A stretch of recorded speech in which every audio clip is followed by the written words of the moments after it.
Text us if you want, 737-301-9600. Pretty impressive birthday list today. Would you care to know who's celebrating? Of course. John Hamm.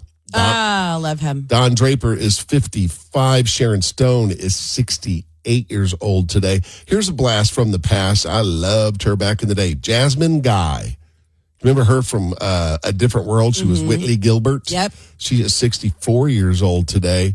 The man, Chuck Norris. Oh, Chuck Norris. Wait, hold on. Go ahead. How old is he? 86. Okay, can I please tell you one of my 2 dinosaur jokes, and one of them has to do with Chuck Norris? Sure. The dinosaurs looked at Chuck Norris the wrong way once. You know what happened to them? You have 2 dinosaur jokes? I do. My pterodactyl joke. Oh, don't do that one. Oh, come on. Go ahead. This is a dad joke groaner. You know why you can't hear a pterodactyl going to the bathroom? Why, Tricia? Because the P is silent. Carrie Underwood is 43 years old today. Bad Bunny is 32 years old today. You remember Robin Thicke, Blurred Lines? Yeah, I still love that song. I know there's a lot of controversy that went along with it. Yeah, he paid big money to the Marvin Gaye family for that. 49. And Barbara Corcoran from Shark Tank and a real estate mogul celebrates number 77. Happy birthday if it's yours. Tricia, what's the first thing made you laugh today? Someone sending me an email at 8:38 a.m. knowing I'm about to get off at 4:30. The nerve. The nerve of that. The nerve of it. I just recently discovered that you can schedule times for delivery of emails. Did you know that? For that you're sending. Yeah. Like, I feel like I knew that. I sent myself an email, I think it was a couple months ago, that I won't get until for a year. Really? Just ask myself a bunch of questions. Okay. Like what's changed in a year? Yes, exactly. Okay. And what was going on that day, and then questions about that. What were you irritated at me about on that day? I wasn't irritated at you. No, there's always something I'm doing that you're a little about, a little growly about. Don't act like I'm not the same to you. Oh, yeah. You pretty much live in that category. Yeah. I did enjoy my 2-hour car ride the other day without you. Without me? When you took our daughter? You mean that when you came home? Yes. Dude, is that supposed to insult me for some reason? It's just that I didn't get a play-by-play of everything that irritated. Well, you missed out. You probably missed a lot of the things I could have said. Coming up on the show today, have you heard about surveillance pricing? This is messed up. I don't like it. We'll tell you what it is and how you can fall victim to it. Also, Tricia saw a story she wants to tell you about. What's it about? We're going to talk about the Pope and a new car that he got. Apparently, somebody thinks the Pope Mobile isn't quite enough for the Pope to cruise around in. All right, stick with us. All that and more coming up. 103.1 Austin. The Pope got a new whip. Yeah, he did. Because he needed customized. Yeah, even more than the Pope Mobile. Tricia's got the details in just a second. We'd love for you to follow us on Instagram at The Sandy Show Official. So, for a long time, it was after the attempted assassination of Pope John Paul, right? That they got him a new ride. And it was all bulletproof and all that. It was very weird looking because it was built so he could stand up in it. Yeah, it's real tall. Yeah, so he's got a new ride? He's got a new ride, but here's my quick question. Will the Pope ever be able to drive a car again, like for the rest of his life? Would he ever be behind the wheel again? No. I feel like he wouldn't. So this was a very random gift. The Pope was given a new customized Ford Explorer Premium by the Ford Motor Company CEO, Jim Farley, and his wife, Leah. Gave him a Ford Explorer. P.S. I drive a Ford Explorer. Oh, you do? That's right. Yeah. So they personally delivered the SUV to the Chicago-born Pope, which I feel like is what's kind of spurred this on, during a private meeting with him last month. He even joined Leo for a test drive. The guy got in the car and joined the Pope for a test drive. It was built in the Chicago Assembly Plant, about 5 miles from the Pope's hometown of Dolton, Illinois. It has vanity license plates. One of them says, "Da Pope." And the other one says Leo, what is it, the 14th, Leo 14. That's cool. I know. The Chicago flag and the city's skyline are stitched in the center console, and engravings of Chicago and St. Peter's Basilica are on the scuff plates near the bottom of the doors. Can it be used? Is it like bulletproof? Can it be used as a Pope mobile? Or is it just like, hey, we just made this for you because we wanted the publicity? Yeah, I feel like it's just a symbol of we love you. We made this for you. He's the CEO of Ford. Obviously, he can do that, but it doesn't say whether or not it's going to be bulletproof or something that they're going to put him in when he goes around places. The Pope's like... He's not going to go to some official something with "Da Pope" written on the license plate. Yeah, he's not cruising to pick up a takeout in his Ford Explorer with the Pope on it. Right. But the Pope's like, what do I do with that? Guys, put this with the rest of the crap people give me. Right? Right. I mean... What a waste of money from Ford Motor Company. I know. It's clearly symbolic, and they're in the news. We're talking about him. Yeah, but true. I guarantee you he'll end up giving that car to some needy charity that has to drive children around, or it'll go to a good cause. Sure, it'll get used. It will hopefully. get used. It's not just going to be put in the back lot and sit there forever. I was always amazed growing up because my parish, I'm Catholic, always had a festival in the summertime, and they did a raffle, and they would raffle off a car. It was amazing how often our parish priest won that car. That's so weird. The Lord was... Buick Riviera one year. Father Gone won a Buick Riviera. I feel like I'd be like, I'm going to have to decline this. You know what I mean? I feel like you shouldn't even be allowed to be in the contest. True. And I also remember it seemed like all gambling laws were suspended on that day of the festival on parish grounds. Yeah. I mean, there was all kinds of things going on to raise money for the church. We don't question God. God said it was all right. And I so miss the Italian sausage and pepper sandwiches they used to make there. Well, you haven't made your Italian sausage and pepper Nobody sandwiches likes them. in forever. You guys don't like them. I just don't put the peppers on it. I'll make it. Why do you think we don't like it? The bread is key. Oh, it's huge. You can't have hard bread. No, you got to have the right bread for that. That is the story Tricia loves. I love it too. Stick around. More coming up. 1031austin.com. It's the Sandy Show on Austin's 80s station, 103.1, and streaming on the iHeartRadio app. I'm telling you, there's people out there just dreaming up ways to separate us for our money, and their king is Jeff Bezos. He's their king. He's figured it out. All he's done is just put a picture of something on a website, and people think they're going to die if they don't get it. And He's not going to have it to you in an hour. Right. That's the key, right? It's like, who's going to wait 4 or 6 weeks for something? Like when I go through Amazon and I'm trying to figure out what to buy, 100% how soon I get it decides whether or not I buy it or not. Even Absolutely. if I like item B better than item A, if item A is getting here first, that's the one I'm ordering. All right. Now, the latest thing is called surveillance pricing.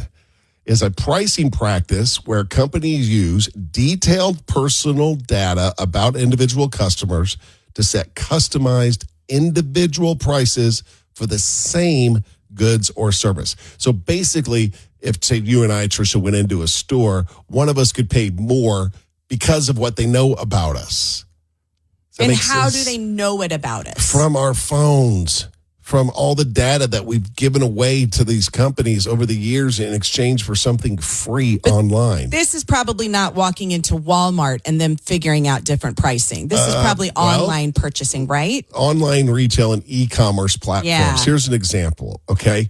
This is from shopping online, e-commerce type of thing. A shopper in a higher income zip code or with a history of impulse buys might see higher prices for the same item than someone in a lower income area or with price-sensitive browsing habits. That is so not okay. It's really not fair. Here's one. A cosmetic company might offer promotions tailored to specific skin types, tones, or demographics inferred from your data. Or a new parent searching for baby-related items like thermometers could see higher-priced options prioritized in search results compared to non-parents. List goes on and on and on. That has to be illegal. I do know that there are some states out there that have put bills forth to control these types of pricing. Now, people that defend it say it can benefit lower income consumers, by enabling discounts that they wouldn't get otherwise. Wealthy, it's very Is it haves and actually a have discount? snotty. If a thermometer is it if something is normally $5, will the person in the lower income zip code pay $5, but the person in the higher income zip code is going to pay $7? Yep. It's not that it's going to be cheaper than $5 for the lower income zip codes. Just they're probably paying cheaper than the other regular guy. price, and the higher income zip codes are paying more. Yeah. Here's how it works. Go ahead. I was going to say, people have already demonstrated this is not okay. Remember the Wendy's price surging fiasco when they were going to try and charge more for their burgers during like rush hour or something like that, dinner time, than they were any other time? That got swatted down real fast. You don't want to mess with the people with a nut allergy. Oh, no. You don't want to mess with them. No, But here's an example with food and groceries. Again, this is called surveillance. That ought to be your first indicator that it's not good. Surveillance pricing. So let's say that you've got a kid that's allergic to nuts. Uh-huh. All right? And you want to buy a nut-free granola bar. Well, they know you got to have that one. You have to. You can't buy that one. So they make that one more expensive. That's highway robbery, Sandy. It's There's no way really- this can be legal. Yeah, it's Yeah. it's not. I don't know. Walmart's been taking crap lately because they put in digital shelf pricing in their stores. Yeah, And they say it's just so the prices get updated faster, and people are swearing that it's so they can kind of surge pricing. They can change the pricing quickly, easily during certain times. Y'all better act right. This is not okay. Just to wrap this up, if you're worried about it, they recommend using tools like incognito mode, VPNs, clearing all your cookies, and avoiding logins can sometimes reduce personalized tracking, though it's not foolproof, just because all of your data is just being collected and used against you. Yeah. Crazy. That surveillance pricing, I do not like it. I will stand and protest with you. Stick around. More coming up. 1031austin.com. It's as Austin as it gets. The JB and Sandy Show starts at 7 on 103.1, Austin's 80 station. Well, St. Patrick's Day's sneaking up on us, Trish. One of my favorite holidays. Next week. And I made the mistake of telling our 16-year-old, I said, I got you and a couple of your friends St. Patrick's Day prizes. She's like, what is it? What is it? What is it? And I'm not going to tell her. And she's going to ask you every single day until she gets it. Have you learned nothing in the 16 years we've had her? Let's find out if she's listening. Okay. And I'll tell everybody what it is. It's a challenge coin. It's a large coin. And it's not a real, like money coin, but on it, it just says St. Patrick's Day. It's got a thing of St. Patrick on there. He rid Ireland from snakes. I do. I'm a fan. And then it says March the 17th. And on the backside, it's got a horseshoe. And it's got a clover. And it says luck, fortune, prosperity. It's just a little challenge coin. Challenge coins are kind of your thing now, your trademark. Who all did you get one of those St. Patrick's St. Patrick's coins one is for the fuzz. The other is for her friend Katie. Mm-hmm. And then the third one is kind of whoever I deem worthy of it. It might be Isabella. Oh, you gave her one before, but you might give her another one. Also known as Jules. I know. You love you some Jules. I do. I love that. She's a scrapper, man. I love Jules. She's a scrapper. Ready for Care, Don't Care? I'm ready. Let's do it. Here we are. Caring and not caring. Not caring and caring together. Oh. Not caring and caring together. Tricia, you want to know something that was built in space is now back on Earth and will be drank. And will be drank. Someone will drink it. Oh, it's not somebody's recycled No, TT, is it? no, it's not. Okay. The world's first batch of sake, sake. brewed in space has made it back to Earth.